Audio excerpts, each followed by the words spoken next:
Ano sabi mo, nanay? Ay, ate.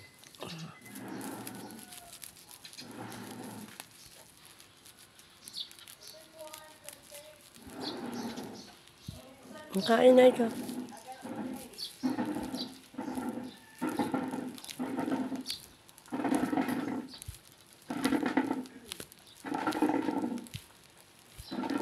Mainit, nanay, yan. Eh, walang kuryente.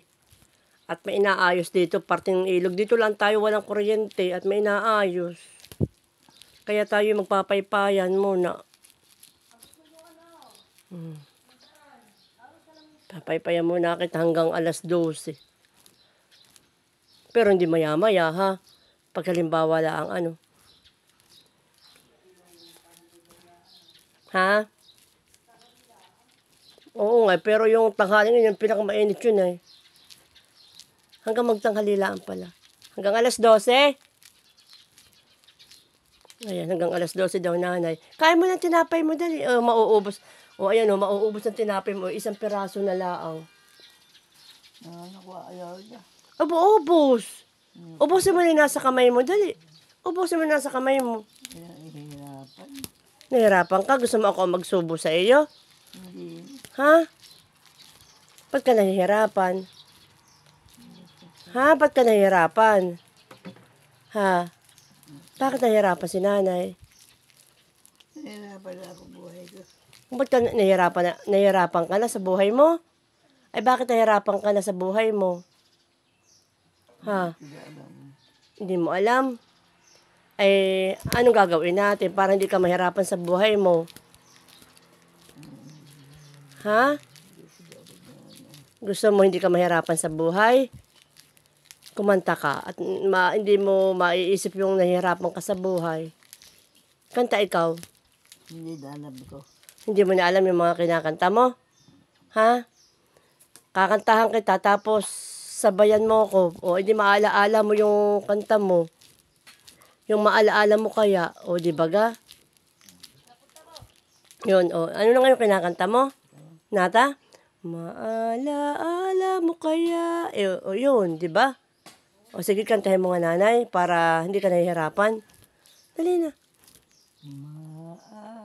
Laala mo kaya ang sumpa mo sa akin na ang pag-ibig mo ay sadyang di magmamaliw.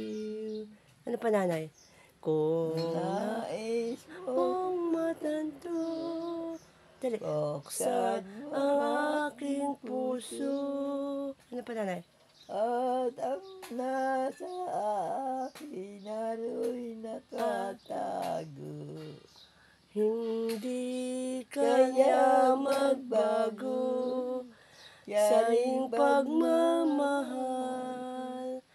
Hindi giliw ko hanggang sa libingan.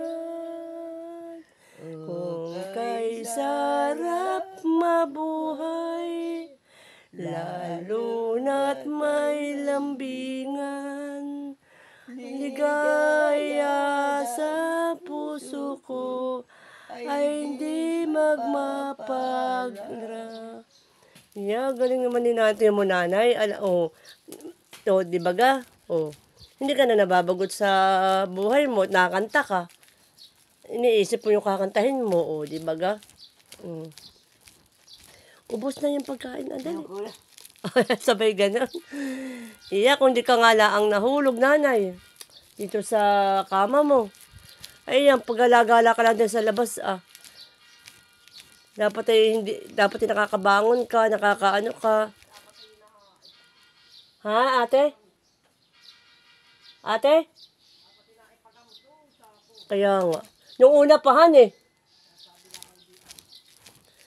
Kung hindi nga lang ikaw ay hindi nahulog, nanay. Ayan, nandiyan ka lang na doon sa labas, nanonood, nakaupo at nanonood yung mga pagwawalis, yung mga nadaang mga sasakyan. Di ba nanay han eh? Ay hindi ko, ilang taong ka na nandito sa sa kwarto, hindi ka nakakalabas. Hindi ka nakakabangon. Iya. O yan, sige na. Thank you.